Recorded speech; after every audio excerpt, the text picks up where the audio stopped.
नमस्कार चॅम्पियन्स, आपल्या सर्वांचं स्वागत आहे चॅम्पियन टॉक्स विथ लवशेमध्ये. आज आपल्यासोबत आहेत असे खेळाडू ज्यांनी ग्रामीण क्रिकेट तर गाजवलंच, परंतु आपल्या शांत संयमी स्वभावाच्या बळावर सर्व क्रिकेटप्रेमी आणि या सर्वांच्या गळ्यातील ताईत बनले. कोयना एक्सप्रेस म्हणून ज्यांची ओळख आणि फलंदाजी गोलंदाजी याच्या माध्यमातून ग्रामीण क्रिकेटवर अधिराज्य गाजवणारे खेळाडू श्री बाळू अनुसया पांडुरंग पवार आज आपल्या पॉडकास्टमध्ये आहेत. त्यांचं आपण मनपूर्वक स्वागत करूया.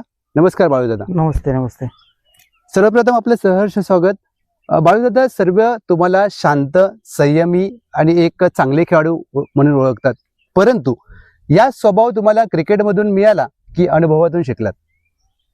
तसं जन्मता थोडाफार स्वभाव असतोच माणसाचा. हो. परंतु क्रिकेटमधून मला भरपूर काय शिकायला मिळालं. क्रिकेट खेळत असताना क्रिकेटमधील स्पिरिट, शांतता, संयम या गोष्टी सर्व मी क्रिकेटमधूनच शिकलो. हो. त्यामुळे ते ऑटोमॅटिक माझ्यात म्हणजे आल्यात त्या गोष्टी सर्व. बाळू दादा, सर्व तुम्हाला एक सर्वोत्तम अष्टपैलू खेळाडू म्हणून ओळखतात, परंतु ग्रामीण भागामध्ये तुमचा जन्म आणि गावामध्ये जन्म झाल्यानंतर क्रिकेटची सुरुवात कशी झाली? माझा जन्म तसा पावसोडी गावामध्ये झाला. हो. आणि गावामध्ये त्यावेळेस काय म्हणजे आमच्याकडे सुविधा काहीच नव्हत्या. एकदम शून्यातूनच आम्ही सुरुवात केली. खेळायचं गावासाठी, फक्त खेळायचं. आणि एक बॉल जरी आणायचा म्हटला आम्हाला तरी आम्ही 1-1 रुपये 2-2 रुपये काढून बॉल आणायचो खेळायला. वाव. आणि मुले वगैरे त्यावेळेस असायचे, पण पैसे घरचे पण द्यायचे नाही त्यावेळेस. एकदम साधे सिंपल राहणीमानात आम्ही सगळं चालू केलं ते. जसा तुम्ही उल्लेख केलात की 1-2 रुपये काढून कॉन्ट्रीब्युशन काढून चेंडू आणायचे, परंतु सुरुवातीचं क्रिकेट त्यावेळेला खेळपट्टी, मैदानं आणि बॅट्स कशा होत्या? कारण त्यावेळेला युट्यूब लाईव्ह नव्हतं. युट्यूब लाईव्ह तर नव्हतंच. खेळपट्टी म्हणजे एकदम साधी असायची. हे पिच वगैरे आता सगळं करतात, मुरुम वगैरे टाकून सगळं करतात, पण त्यावेळेस आमच्या वेळेस फक्त आम्ही लोटून झाडून काढायचं ते. त्याच्यावर सारवण वगैरे शेणकोला वगैरे द्यायचा आणि त्याच्यावरच खेळायचं. खेळायला काय सपाट ग्राउंड तर कधी बघितलंच नाही आम्ही त्यावेळेस. बरोबर. एकदम बांध वगैरे असायचे, 3-3, 4-4 फुटाचे बांध असायचे, ओढे असायचे. त्यातूनच खेळायचो आणि त्यातूनच आपलं क्रिकेट डेव्हलप करायचं. आणि आम्हाला बॅट खेळायला म्हणाल तर मग आम्ही झाडाचे फळकुट वगैरे असायचे, त्याचे आम्ही बॅट करायचो. बॅटला ग्रीप वगैरे काय नसायचं, दांडा पण गोल नसायचा, असा एकदम चौकोनी दांडा वगैरे, तसं तशा बॅट घेऊन आम्ही खेळायचो. तसा तुम्ही उल्लेख केलात की खेळपट्टीचा अगदी बांधांवरून क्षेत्ररक्षण करण्यासाठी येणारे अडथळे, पाटला ग्रीप कधी नसेल, परंतु सुरुवातीला ट्रॅव्हलिंग कसं करायचं? कारण त्यावेळेला एवढी कम्युनिकेशनची साधनं नव्हती. कम्युनिकेशन काहीच नव्हतं, म्हणजे मोबाईल वगैरे हे काहीच नव्हतं त्यावेळेस. आम्ही चालतच सगळा प्रवास करायचो बऱ्यापैकी. आमच्या पायात काय चप्पल तर कधी मिळालीच नाही त्यावेळेस.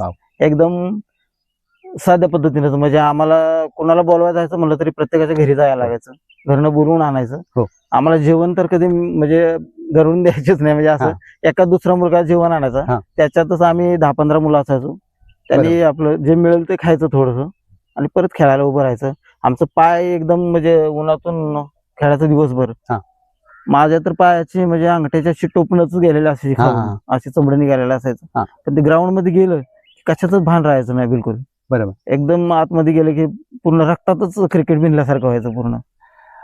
निश्चित बाळू दादा, जसं तुम्ही उल्लेख केलात की तुमच्या रक्तामध्येच क्रिकेट होतं, परंतु मगाशी तुम्ही बोललात की प्रत्येकाच्या घरी जाऊन खेळाडूंना बोलवायचं आणि त्यानंतर 22 गावामध्ये विविध ठिकाणी तुम्ही स्पर्धा खेळलात. KSK महाबळेश्वर मध्ये खेळला असणार, नंतर सातारा विभागामध्ये कासपठारला खेळला असणार, परंतु तिकडे जाण्यासाठी मग तुम्ही प्रवास कसे करायचे? आम्ही तसं तर वरच्या भागामध्ये जायचो, निपाणी, खाली वाघावळे, इकडे कासपर्यंत तर आम्ही चालत जायचो. नाही तर मग कोणाची जर बाईक असेल गावात तर ती बाईक घ्यायची, एका बाईकवर 3-3, 4-4 जण जायचो. नाहीतर मग चालतच सगळा प्रवास असायचा आमचा बऱ्यापैकी. आम्ही चालतच जाऊन प्रवास करायचो. वाव. एवढ्या दूर चालत जाऊन मग मैदानामध्ये खेळ करणं आणि चांगलं प्रदर्शन करणं, ही ताकद कुठून मिळायची? ही ताकद म्हणजे आमच्या शरीरात जिद्दच होती. खेळायचं, क्रिकेट खेळायचं, म्हणजे गावासाठी, गावचं नाव करायचं, गावासाठी क्रिकेट खेळायचं. वाव. आज गावासाठी खेळणारे खेळाडू राष्ट्रीय स्तरापर्यंत ओळखले जातात, अगदी परदेशामध्ये जाऊन टेनिस बॉल क्रिकेट खेळत असतात, परंतु शिक्षण, कुटुंब, खेळ आणि व्यवसाय याचं संतुलन तुम्ही कसं करता? कारण आज एक चांगला लीडर म्हणून संपूर्ण 22 गाव नाही तर पश्चिम जावलीबाई तुमची ओळख आहे. आता संतुलन कुटुंबाचं आणि आपलं राखण्यासाठी हा. वेळेचं नियोजन खूप महत्वाचं आहे. हो. कुटुंबाचा पाठिंबा मिळाल्यामुळेच आपण हे सगळं करू शकतो. बरोबर. व्यवसाय आणि दोन्ही व्यवस्थित आपण वेळेचं बंधन ठेवून सगळं करू शकतो. म्हणजे कुटुंबाचा पाठिंबा पण सगळ्यात पहिल्यांदा महत्वाचं आपलं कुटुंब आहे. हो. आपलं शिक्षण सगळ्यात महत्वाचं आहे. ते सगळं करून आपण बाकीचं क्रिकेट खेळू शकतो. म्हणजे येस, निश्चितच तरुण खेळाडूंनी खूप काही शिकण्यासारखं आहे. परंतु मित्रांनो, त्यांनी उल्लेख केला की बॅटला ग्रीप नसताना देखील अनेक सामने त्यांनी आपल्या फलंदाजीच्या जोरावर गाजवले. सुरुवातीला ज्यावेळेला तुम्ही क्रिकेट खेळायला चालू केलं, सुरुवातीला तुमच्या टीम मधून कशा प्रकारे मार्गदर्शन राहिलं आणि तुमचे सुरुवातीला आयडॉल कोण होते? टीम मधून तसे प्लेअर आमचे चांगले होते. म्हणजे सुरुवातीला खेळणारे माझ्या सुरेश पवार म्हणून, शेगा पवार म्हणायचे त्यांना. हो. त्यांचं आम्ही सगळे म्हणजे त्यावेळेस ते आमचे आयडॉलच होते. म्हणजे हा. त्यांच्या बघूनच आम्ही शिकलो. हा. आणि भरत पवार, संतोष पवार, हो. आता अण्णा पवार हँडिकॅप आहेत तरी पण हो. ते आमच्यात खेळायचे. म्हणजे एकदम टॉप लेवलचे प्लेअर आमच्या म्हणजे आमच्या टीम मध्ये. हा. त्यांच्याकडूनच आम्ही म्हणजे तो माझ्याच लेवलचा प्लेअर आहे. म्हणजे भागात एक केरगळ सोळशी म्हणून टीम होते. गणेश शिंदे आमच्या वेळेस फेमस बॉलर होते एकदम. बाहेरूनच होते, मुंबई सारख्या ठिकाणी खेळायचे त्यावेळेस. हा. आम्ही खेडेगावातच पहिल्यापासून खेळलेलो. हेच असेच भागातले प्लेअर बघून आम्ही शिकलो म्हणजे हे सगळ्या गोष्टी. आणि गावातून सपोर्ट म्हणजे त्यावेळेस एवढं काय क्रिकेटला महत्व नव्हतं. हा. तरी पण आम्ही मुलांनी पुढे येऊन हे करून जरा क्रिकेट म्हणजे आवड असल्यामुळे आम्हाला आम्ही ते सक्सेस करू शकलो. क्रिकेटच्या माध्यमातून जोडलेले हे सगळे खेळाडू, क्रिकेटमुळे चांगली युनिटी बनते आणि संघभावना जागृत होते. 100% क्रिकेटमुळे युनिटी चांगली होते. म्हणजे आणि एकमेकाचं प्रेम वाढतं. बरोबर. महत्वाचं म्हणजे. आणि एकमेक बरोबर असल्यामुळं प्रत्येकाच्या हुन्नरनं असं क्रिकेट वाढतच जातं. हो. तुम्हाला फलंदाजी जास्त आवडायची की गोलंदाजी? तसं मी पहिल्यांदा खेळायला जायचो हा. त्यावेळेस. म्हणजे लहान होतो मी. हा. 4वीला होतो. हा. त्यावेळेस म्हणजे बाहेरच आम्हाला उभे करायचे मुलं. हा. बाहेर म्हणजे बाउंड्रीच्या बाहेरच आम्ही बॉल हा. टाकायला वगैरे असायचो. हा. नंतर मग माझा गेम बघून बघून मुलांनी मग आमच्या कॅप्टननी वगैरे आम्हाला आत घ्यायला सुरुवात केली. पहिल्यांदा फिल्डिंग मध्ये. हा. तसं मी बॉलर म्हणून पहिल्यांदा खेळायला आलो. हा. पण नंतर माझ्या बॅटिंग मध्ये चांगली सुधारणा झाली आणि मग मी बॅट्समन म्हणून टीम मध्ये राहायला लागलो. बरोबर. पण कोयना एक्सप्रेस म्हणून तुमची ओळख आहे आणि आज ज्या वेगाने तुम्ही गोलंदाजी करायची त्यावेळेला आजच्या क्रिकेटच्या तुलनेने त्यावेळेचे चेंडू देखील थोडेसे हलके असतील कदाचित. आजच्या तुलनेत चेंडू असेच होते. म्हणजे हा. उलट जड असायचे चेंडू आमच्या हा. वेळेस. आणि बॉलिंग म्हणजे त्यावेळेस एवढं कटर वगैरे आमच्या वेळेस काय असं नव्हतं. हा. जोरात टाकायचं. हा, फक्त जोरात बॉल टाकायचे. हा. एवढंच होतं. विशेष म्हणजे मित्रांनो, त्यांनी जसा उल्लेख केला की चेंडू कसा आहे ते महत्वाचं नसतं, परंतु कटर वगैरे काही नाही, पण जोरात टाकायचं आणि म्हणून कोयना एक्सप्रेस ओळख. बाळूदादा, मी एक विचारेन, तुम्ही विविध संघांच्या विरोधात खेळला असणार, परंतु समोरच्या संघातील असे काही खेळाडू त्यांच्यासोबत खेळत असताना तुम्ही जास्त एन्जॉय केलं? मी बऱ्याच ठिकाणी खेळायला गेलो. असं जाधवमध्ये गेलो. हा. आपल्या भागात, बाहेरच्या भागात म्हणजे तिकडं केरगळ चोशी हा. किंवा फुरुसमध्ये. फुरुसचं माझं ग्राउंड म्हणजे मला चांगलं वाटायचं त्या ग्राउंडवर खेळायला. त्या ठिकाणी आम्ही खेळायला जायचो, पण बक्षीस मारायचो. आमची टीम चांगली होती. म्हणजे जिद्दीने खेळतो आम्ही. आणि आम्ही केरगळ सोळशीमध्ये वगैरे फुरुसमध्ये एकदा खेळायला गेलो होतो. आणि तिथं केरगळ सोळशी आमच्या बरोबर टीम आली. पण मी बाहेरच कमिटमेंट केली होती, म्हणजे की मी ही मॅच खेळणार म्हणून. वाव. आणि त्या मॅचला मी एकदम भारी खेळलो. म्हणजे मॅच जिंकून दिली. आणि केरगळ थोडीशी टीम अशी होती भागामध्ये की कोणी हरवू शकत नव्हतं तिला. म्हणजे एकदम टॉपची टीम होती.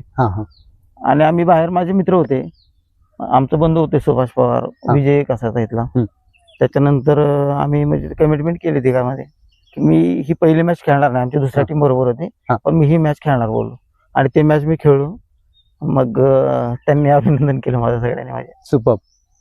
जसं तुम्ही उल्लेख केलात, केळगळ सोळशी, KSK महाबळेश्वर, 22 गाव असेल, महाबळेश्वर असेल, नंतर कास पठार असेल, सातारा जिल्हा, विविध ठिकाणी तुम्ही खेळलात. ज्यावेळेला बाहेरचे खेळाडू खेळायला यायचे आपल्या भागामध्ये, त्यांच्यासोबत खेळताना किती तुम्ही एन्जॉय केलं?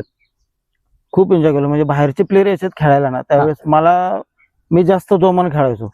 मला वाटायचं की आपली टीम कमी नाही पडली पाहिजे. बरोबर. त्यासाठी मी टीम साठीच खेळायचो. नंतर माझ्यासाठी पहिली टीम महत्वाची, गाव महत्वाचं आपल्याला. बरोबर. आणि एकदा मी तर आमच्याच ग्राउंडला मॅच होता इथं. आणि आहेरची टीम होती, आहेरची टीम आलेली, बाहेरच्या टीम आलेल्या त्यावेळेस. हा. त्यावेळेस बाहेरची मुलं खेळायला घेतली तरी चालत होतं आपल्या हा. भागात. त्या टीम मध्ये रणजी ट्रॉफीतली मुलं आलेली वाव. खेळायला. इथंच मॅच होती. हा. आणि त्यांना कळालं की पावसाळी टीम एक चांगली टीम आहे हा. आणि त्याच्यामध्ये म्हणजे बाळू पवार हे बऱ्यापैकी खेळतात म्हणजे खेडे गावातून. हा. तर त्यांच्यातला रणजितला एक प्लेअर आला माझ्याकडे, मॅच हा. चालू व्हायच्या आधी आला हा. आणि बोलला, भावा नीट खेळ म्हणजे. हा. म्हणजे असं विरोधात त्याला बोलायचं होतं माझ्या, म्हणजे बरोबर. की मी एवढा चांगला प्लेअर आहे, माझ्यासमोर तू खेळ, हा. असं त्याला बोलायचं हा. होतं. मी पण एकदम त्यावेळेस म्हणजे आपल्याला काय एवढं नॉलेज नव्हतं ना. हो. मी बोललो ठीक आहे. आणि मी खेळायला गेलो, म्हणजे वन डाऊनला मी कधी पण खेळायला हा. जायचो. ओपनिंग मी कधी केलं नाही, म्हणजे मुलं म्हणजे राखून ठेवायची पाठीमागे, मॅच काढू शकतो म्हणून हो. असं. आणि मी गेलो खेळायला. हा. पण ती मॅच त्यांना आम्ही हरवली. एक नंबर. आणि हे जाताना तो मला प्लेअर भेटायला आला. हा. मला म्हणजे माझी विचारपूस केली, कसं खेळतोस, कुठं. बोललो मी खेडेगावातच खेळतो. हा. बोलला आमच्या बरोबर येतोस काय खेळायला, तो हा. बोलला मला, म्हणजे आपण खेळू बाहेर मध्ये असं. बरोबर. बोललो ठीक आहे, मी सांगतो तुम्हाला. हा. आपलं पण त्यावेळेस काय घरचे पाठवत नव्हते ना हो. बाहेर असे. हो. घरचे म्हणायचे नको लांब जायला कुठे हा. काय. त्यावेळेस काय नाही पाठवलं घरच्यांनी मला. पण हा. त्यावेळेस ती मुलं मला म्हणजे म्हणत होते हे आमच्या बरोबर खेळायला असं. तर निश्चित म्हणजे एक व्यावसायिक खेळाडूने येऊन तुमचं केलेलं अभिनंदन. आज ग्रामीण खेळाडूंची ताकद काय आहे सगळ्यात जास्त, कारण ग्रामीण खेळाडूमध्ये टॅलेंट खूप आहे. ग्रामीण खेळाडूमध्ये टॅलेंट आहे, नॅचरली म्हणजे राहतात ते गावाला. हो. आणि भागातील वातावरण म्हणजे गावातील वातावरण म्हणजे एकदम नॅचरल असतं, म्हणजे शुद्ध वातावरण असतं. त्यामुळं आणि स्ट्रॉंग मुलं असतात. गावचं म्हणजे जे नॅचरली पिकतं आपल्याकडे हो. तेच खातात. नैसर्गिक. हा, नैसर्गिक खातात. आणि महत्वाचं म्हणजे कसं आहे, गावाला राहणारी मुलं अशी शक्यतो व्यसनाधीन म्हणजे होत नाहीत, म्हणजे अशी साधीच मुलं असतात. हो. पण तब्येत एकदम स्ट्रॉंग असते. त्यांच्याकडे वेळ असतो म्हणजे काम करायला वगैरे असं. हा, हा. त्यामुळे तब्येत एकदम स्ट्रॉंग असते. गावाला काही काम करायला लागतं. हो, बरोबर. मुंबईमध्ये शहरामध्ये राहणारी खेळाडू अथवा मुलं जिम करतात, परंतु त्यांची ताकद आणि गावची नैसर्गिक ताकद यामध्ये खूप तफावत पाहायला मिळते. जसं आपण उल्लेख केला की तुम्ही सर्व तुमचं बालपण गावी गेलं, शिक्षण गावी झालं, आणि त्यानंतर क्रिकेट देखील गावी खेळलात. परंतु त्यावेळेला बक्षीस कशी असायची, एंट्री फी कशी असायची, आणि स्पॉन्सर्स कदाचित त्यावेळेला नसतील, नाही मग तुम्ही ते कसं करायचं? त्यावेळेस आमच्या वेळेस एकदम साधं क्रिकेट होतं. हा. म्हणजे मुलं जिद्दीने खेळायची. पण बक्षीस जरी आमच्या वेळेस तर 11 रुपये, 21 रुपये, 51 रुपये म्हणजे लय बक्षीस झालं. हो. आणि एंट्री फी 1 रुपये, 2 रुपये पण असायची त्यावेळेस. आणि तेच आम्ही खेळायला जायचो. आणि जर टुर्नामेंट भरवायचं म्हणलं तर वर्गणी काढायचो आम्ही प्रत्येकाकडनं. 50 पैसे, 1 रुपये, 2 रुपये, 3 रुपये, असं म्हणजे ज्याची कॅपॅसिटी असेल तसं वर्गणी द्यायची. आणि त्याच्यानुसार आम्ही टुर्नामेंट भरवायचो. पण आम्हाला बक्षीस अशी घेणं देणं नव्हतं. जी ट्रॉफी असायची आम्हाला ना, ती खूप महत्वाची असायची. ट्रॉफी जास्त मोठी पण नसायची, एकदम छोट्या ट्रॉफी असायच्या आमच्या वेळेस. पण ट्रॉफी बघितली की आम्हाला म्हणजे वेगळंच वाटायचं एकदम. ट्रॉफी म्हणजे पैशाला कायच त्यावेळेस म्हणजे आमच्या वेळेस हे नव्हतं. ट्रॉफी महत्वाची, आमच्या गावासाठी ट्रॉफी महत्वाची पहिली. म्हणजे गावाचं नाव आणि गावासाठी ट्रॉफी जिंकणं हा तुमचं प्रथम ध्येय. हो. आणि टीम मध्ये असे काही खेळाडू असतील त्यावेळेला की जे नेहमी बाळू पवार यांच्याकडे बघून त्यांना असं वाटायचं की जोपर्यंत बाळू पवार आहेत तोपर्यंत आपण सामना जिंकणार? हो, अख्ख्या आमच्या टीमला तसं वाटायचं, म्हणजे की जोपर्यंत बाळू ग्राउंडवर आहे तोपर्यंत आपला गाव हारू शकत नाही, आपली टीम हारू शकत नाही, हे सगळ्यांचं असायचं. आणि माझे वडील होते, आता वडील माझे एक्सपायर झाले, तर माझे वडील होते, त्यांचा खूप सपोर्ट असायचा मला. म्हणजे ते पण माझ्या बरोबर चालत यायचे. मी म्हणजे माझ्या टीम बरोबर जायचो पुढे, ते माझ्या मागून चालत यायचे. त्यांचा कायम सपोर्ट असायचा मला. बाळूदादा, तुम्ही तुमच्या वडिलांचा उल्लेख केलात, आणि फॅमिलीचा सपोर्ट एखाद्या तरुण खेळाडूच्या मागे असणं किती महत्वाचं आहे. कारण जर तुमच्या मागे फॅमिली उभी असेल तर तुम्ही म्हणजे तुमचं ध्येय अगदी पार करू शकता. फॅमिलीचा सपोर्ट असेल तर आपण काय करू शकतो. सगळ्यात महत्वाचं ते आहे. नंतर गावचा पण सपोर्ट असणं खूप महत्वाचं आहे आपल्याला. म्हणजे कोणाचा तर सपोर्ट शिवाय माणूस पुढे नाही जाऊ शकत. असं आहे. तुम्ही गावचा उल्लेख केला, तर ग्रामीण क्रिकेट हे नेहमी गावाच्या नावासाठी, गावाच्या प्रतिष्ठेसाठी खेळलं जातं. आणि ज्यावेळेला एवढे ग्रामस्थ, म्हणजे तुम्ही म्हणालात की चालत चालत येऊन तुमच्या मॅच पाहतात, तुम्हाला सपोर्ट करतात, आणि ज्यावेळेला तुमचे ग्रामस्थ तुमच्या पाठीशी असतील त्यावेळेला खेळण्यासाठी एक वेगळी ऊर्जा त्यावेळेला मिळायची. हो, 100%. गावातील सपोर्ट म्हणजे वयस्कर लोक असतील त्यांच्या आशीर्वादानेच आपण घडत असतो सगळ्या गोष्टी. म्हणजे त्यांच्या आशीर्वादामुळे आपण हे सगळं करतोय. आणि मुलांचा सपोर्ट तर खूप महत्वाचा आहे, घरच्यांचा सपोर्ट पण खूप महत्वाचा आहे. बरोबर. सपोर्ट शिवाय मित्रांनो कोणताही खेळाडू पुढे जाऊ शकत नाही. जसा तुम्ही प्रवासाचा उल्लेख केला, आपण खेळाचा उल्लेख केला, परंतु हॉटेल्स त्यावेळेला कदाचित नसतील. हॉटेल्स वगैरे काय नव्हतं. मग जेवणाचं तुमचं कसं? जेवण म्हणजे हे तेच आम्ही घरून म्हणजे 1-2 मुलं डबा घेऊन जायचे. हा. आम्ही 10-15 जण असायचो. हा. त्याच डब्यात काय असेल ते खायचं. 1-2 घास मिळतील तेवढंच खायचं. हा. त्याच्यावर दिवसभर राहायचं मग. 1-2 डब्यावर एवढे सगळे हो पोट भरायचं. हो पोट भरून येत नाही. खेळण्याची जिद्द एक मनात असायची ना, त्याच्यावर आम्हाला काय वाटायचं नाही. आम्ही दिवसभर त्याच्यावरच राहायचो. म्हणजे पाणी प्यायचं कुठं काय म्हणजे, आणि पण ग्राउंडवर गेल्यावर तेवढीच ऊर्जा आमची असायची. हा. अजिबात म्हणजे त्याच्यात हे नाही काय कमीपणा काय नसायचं. आउटस्टँडिंग. पण 1-2 डबे सगळ्यांनी मिळून खाण्याची ती मजा वेगळी होती. हो ती मजा लय वेगळी म्हणजे खूप बरं वाटायचं. म्हणजे प्रत्येकाच्या घरचं आणि जेवण पण आम्हाला एकदम साधं सिंपल असायचं. हा. काय काहींच्या डब्यात फक्त चपाती चटणी असायची. हा. काय काहींच्या वगैरे झुणका वगैरे हा. खायला, पण खूप आवडीने आम्ही खायचो सगळी. सुपर्ब. आज जशा प्रकारे बाळूदादांनी उल्लेख केला की चपाती भाकरी चपाती चटणी भाकरी चटणी खाण्याची ती मजा वेगळी होती. चपाती तर नसायचीच, भाकरीच बऱ्याच जणांची भाकरी त्यावेळेस, वाव. नाचण्याची भाकरी वगैरे. त्यांनी खऱ्या अर्थाने विचार केला तर त्या नाचणीच्या भाकरीमध्ये जे प्रेम होतं, तो जिव्हाळा होता, तो संपूर्ण गावासाठी क्रिकेट खेळण्याची ताकद देणारा होता. आज ज्या प्रकारे तुम्ही करिअरमध्ये यशस्वी आहात आणि शिक्षण म्हणजे तुमचं कसं पूर्ण झालं? शिक्षण माझं तसं गावाला 10वी पर्यंत झालं हो. शिक्षण, पण क्रिकेटची खूप आवड होती मला. हो. आणि गावाला मी मराठी शाळेतच शिकलो. हो. आणि नंतर हायस्कूल इथं आपल्या बामलेलीमध्ये होतं, त्यामुळे इथंच शिकलो मी 10वी पर्यंत. 10वी पर्यंत क्रिकेट इथंच खेळलो सगळं. म्हणजे संपूर्ण क्रिकेट मध्ये गावालाच गेलो. हो. त्याच्यानंतर मग मी सातारला 11वी नंतर मी सातारला गेलो शिकायला. पण विशेष म्हणजे तुम्ही तुमचं शिक्षण गावाला पूर्ण झालं मराठी माध्यमामध्ये, आणि गावाला शिक्षण पूर्ण झाल्यानंतर ज्यावेळेला तुम्ही शहरामध्ये गेला त्यावेळेला अडचण आली कुठे? भरपूर अडचण आली मला. म्हणजे शहरातलं राहणीमान थोडंसं आणि गावातलं राहणीमान यात बराच फरक पडतो. तिथे ऍडजस्ट करायला मला म्हणजे 5-6 महिने गेले तसे. आम्ही हॉस्टेलला राहायचो. आणि तिथे गेल्यानंतर क्रिकेट थोडं कमी झालं माझं. मी गावाला त्यावेळेस क्रिकेट खेळायचं म्हणजे. आणि सातारमध्ये थोडंफार कधी वेळ भेटला तर जायचं, नाहीतर मग मी शिक्षण बाकीचं सातारलाच कम्प्लीट केलं सगळं. जेव्हा गावावरून तुम्ही शहरामध्ये गेलात 6-7 महिन्यामध्ये, नंतर संघर्ष केल्यानंतर तुम्ही सेटल झालात, परंतु तुमच्याकडे जी जिद्द होती ती घरातून मिळाली तुम्हाला जिद्द, की परिस्थिती कशी असू द्या मी जिद्दीने खेळत राहणार, जिद्दीने पुढे जात राहणार?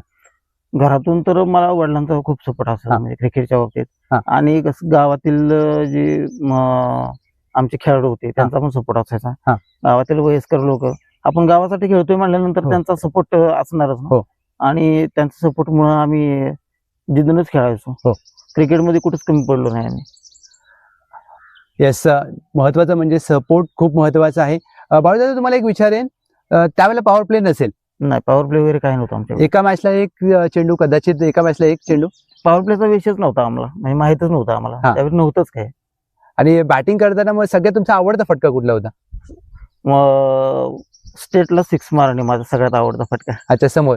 पण चेंडू नवीन जुना हे डोक्यात काय नाही? हे असं काय डोक्यातच नाही. खेळायला आलं की गेम बघून खेळणे फक्त, बस. एक नंबर, एवढंच. आता मी तुम्हाला काही खेळाडूंची नावं विचारेन, तुमचे आवडते खेळाडू, तुमच्या बरोबर खेळणारा तुमचा जोडीदार, की जो नॉन स्ट्राईकला असेल बॅटिंगसाठी, ज्यावेळेला तुम्ही एकदम बिनधास्तपणे खेळायचे. पहिल्यांदा आमच्यात मी तर ओपनिंगला कधी गेलो नाही, 1 डाऊनलाच मी जायचो.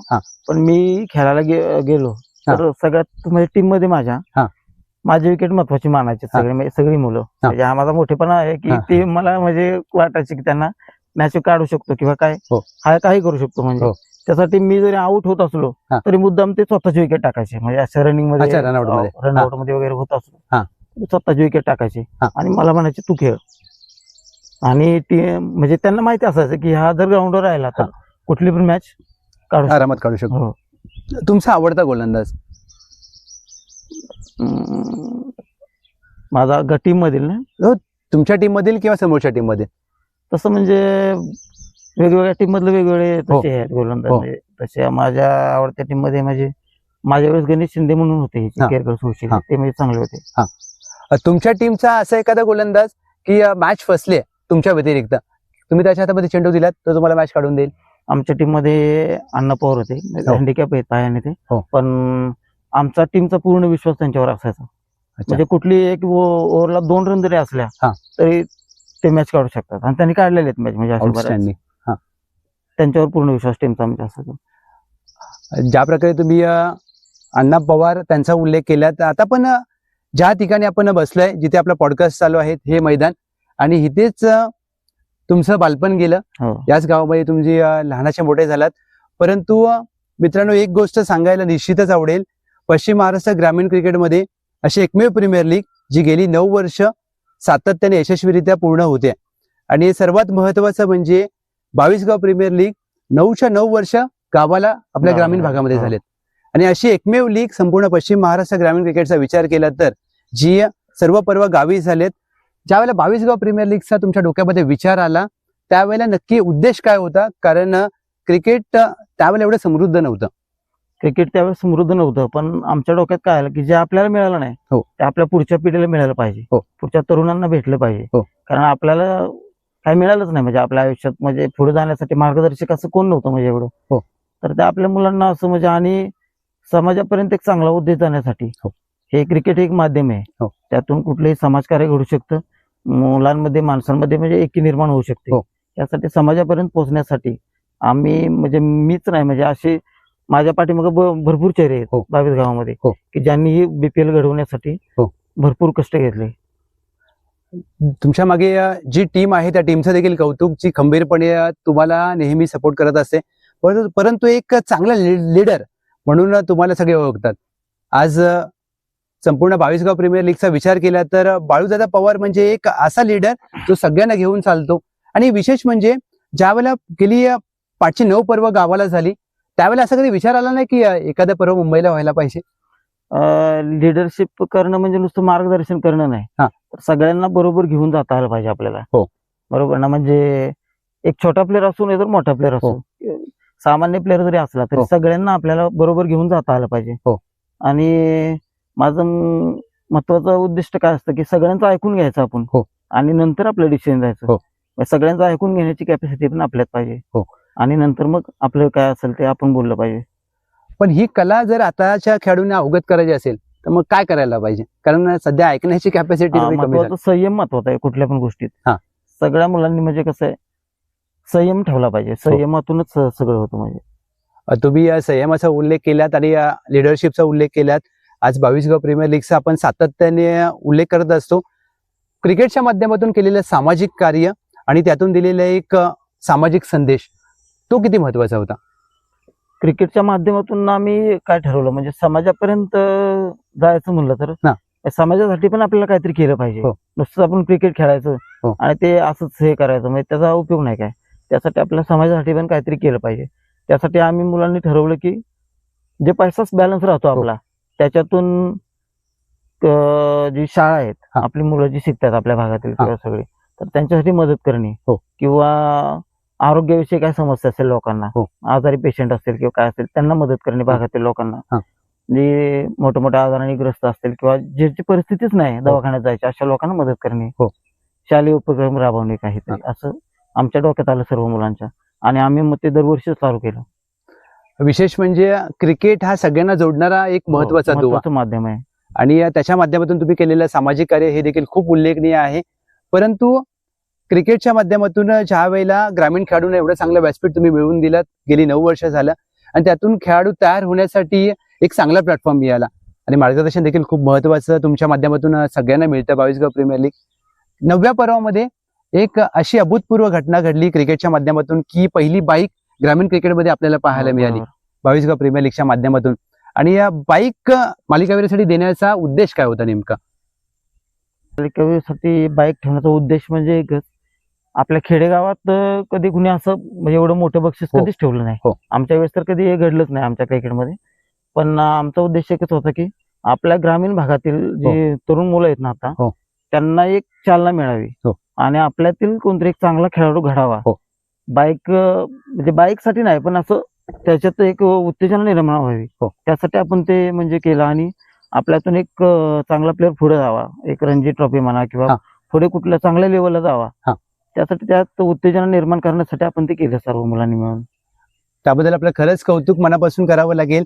आज तुम्ही जसा उल्लेख केलात की खेळाडूंना चालना मिळावी, परंतु विविध खेळांना देखील आपण सपोर्ट करत असता आणि सामाजिक कार्य करत असता. आता मी तुम्हाला सर प्रश्न विचारेन, जर ग्रामीण खेळाडू आणि शहरी खेळाडू जर एका मैदानामध्ये एकत्र आले एकमेकासमोर, तर कोणाचा खेळ वरचढ असेल? तसं बघायला गेलं तर शहरी खेळाडू पण आता म्हणजे फास्ट क्रिकेट हो. क्रिकेट झालंय सगळ्या शहरामध्ये. हो. तसे ग्रामीण खेळाडू म्हणजे कसे ताकदवर म्हणजे आणि पर्सनॅलिटी वगैरे समजा बॉडी वगैरे मेंटेन असते बऱ्याच जणांची. हो. त्यामुळं ग्रामीण खेळाडू तसंच म्हणजे तंदुरुस्त असतात बरेच. हो. आणि खेळण्यात पण आता मजबूत आहेत सगळे. म्हणजे आता आपल्या 22 गावातून आंबवडी टीम मध्ये जे प्लेयर आहेत हो. ते म्हणजे एकदम भारी आहेत सगळ्या. म्हणजे सगळ्यांना भारी पडतायत. म्हणजे आता आयकॉन जर काढायचे म्हणले आपल्या भागातून हा. तर आंबवडी सारख्या टीमचे 3-3 आयकॉन निघतात. ते गावी राहतात, ते सगळे गावी राहतात. एक मोठी बाब आहे. एक मोठी बाब म्हणजे ग्रामीण खेळाडू चांगले आहेत म्हणजे तसे. आपण ग्रामीण क्रिकेटचा उल्लेख केला, ग्रामीण खेळाडूंचा उल्लेख केला आणि जे आपण मैदान पाहतोय 22 गाव प्रीमियर लीग साठी सातत्याने दरवर्षी आपण इथेच भरवत असतो. हे मैदान बनवण्यासाठी किती मेहनत घेतली?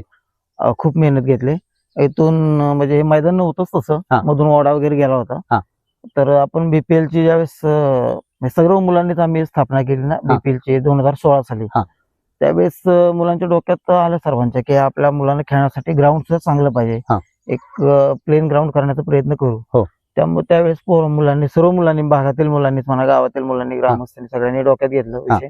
आणि त्यावेळेस थोडे पैसे काढून सर्वांनी हे ग्राउंडची आखणी केली.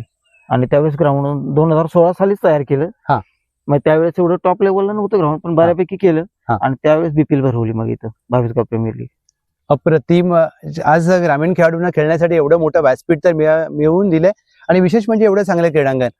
आज आपण उल्लेख केला भाऊदादा मार्गदर्शनाचा आणि तुमच्या माध्यमातून तरुण खेळाडूंना मार्गदर्शन दिलं जाते आणि येणाऱ्या काळामध्ये अजून देखील दिलं जाईल.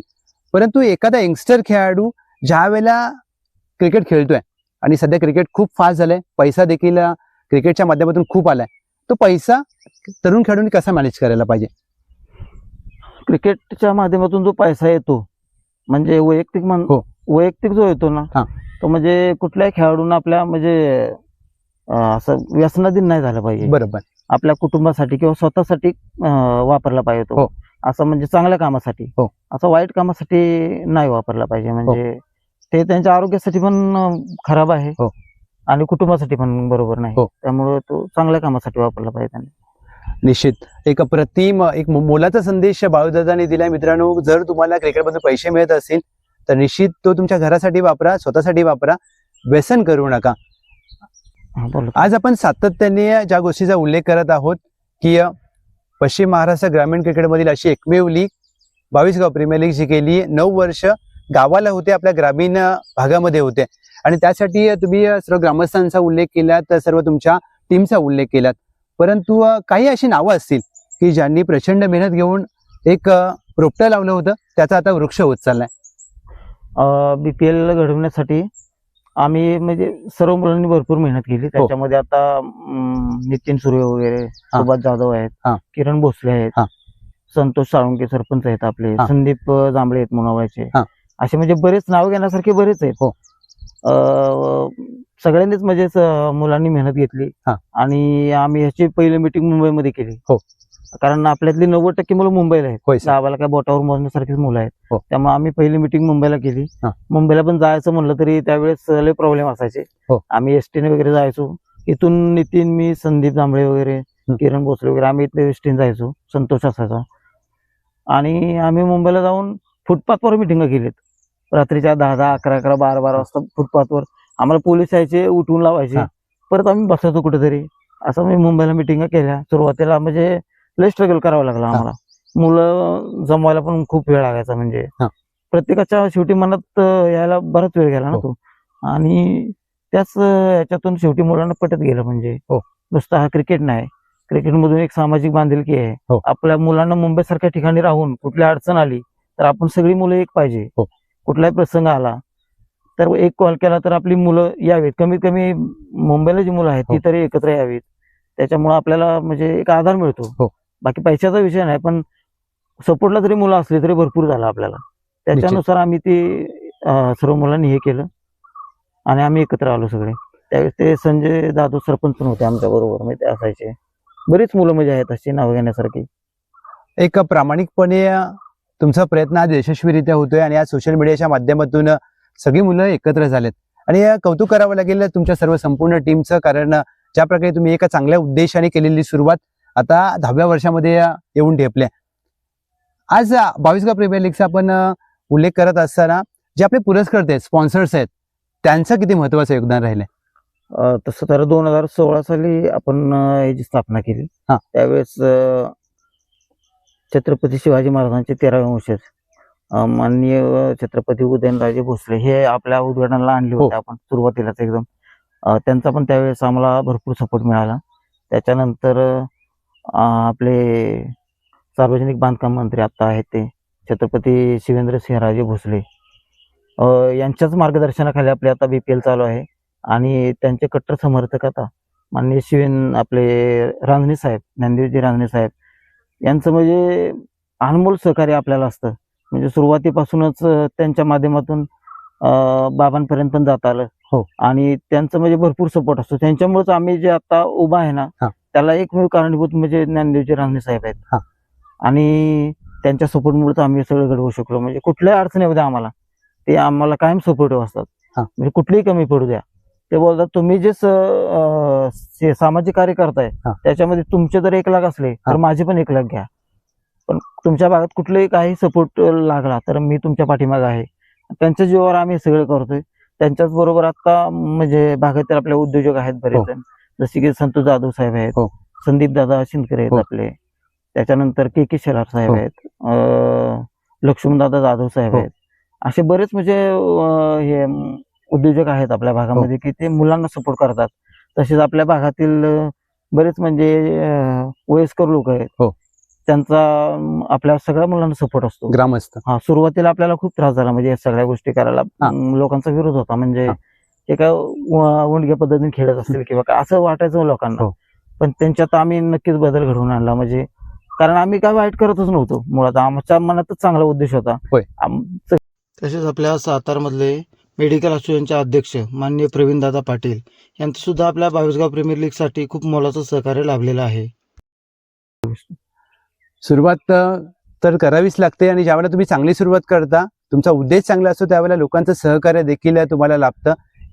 आजचे जे ग्रामीण खेळाडू बाळूदादांना ऐकत आहेत, आज जो तरुण खेळाडू तुम्हाला ऐकतोय त्यांना काय संदेश द्याल?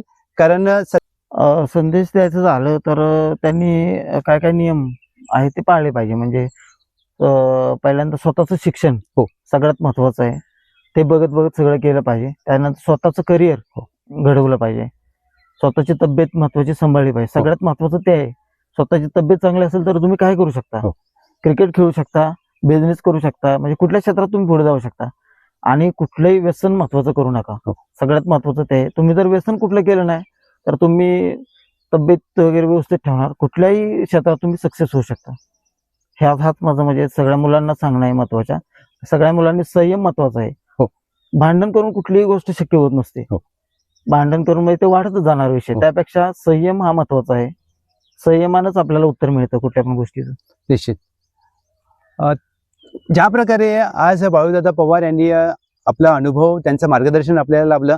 मित्रांनो, ग्रामीण खेळाडूने एवढी मोठी वाटचाल करणं अशक्य नाहीये, परंतु त्यांनी आपल्या खेळाच्या, आपल्या इच्छाशक्तीच्या, आपल्या संयमाच्या बळावर करून दाखवलं. मराठी माध्यमामध्ये शिक्षण, त्यानंतर एक यशस्वी व्यावसायिक आणि एक चांगला लीडर. फक्त स्वतःचं म्हणणं किंवा एक सर्वोत्तम लीडर कसा असतो, जो सगळ्यांचं ऐकतो, सगळ्यांची मतं ऐकल्यानंतर आपलं मत व्यक्त करतो आणि या सगळ्यांना सोबत घेऊन जाणारा लीडर म्हणून बाळूदादा पवार यांची आज संपूर्ण 22 गाव, पश्चिम जावली आणि कास पठार विभागामध्ये ओळख आहे. बाळूदादा, आपण आपला बहुमूल्य वेळ दिला त्याबद्दल आपल्या मनापासून धन्यवाद. Thank you so much. Thank you so much. जिंकत राहा, शिकत राहा आणि स्वतःला घडवत राहा. कशी वाटली आजची चॅम्पियन स्टोरी कमेंट करून नक्की सांगा. लाईक करा, शेअर करा आणि पुढची चॅम्पियन स्टोरी पाहण्यासाठी आपल्या चॅम्पियन टॉक्स विथ लवचे या यूट्यूब चॅनलला सबस्क्राईब करायला विसरू नका. धन्यवाद.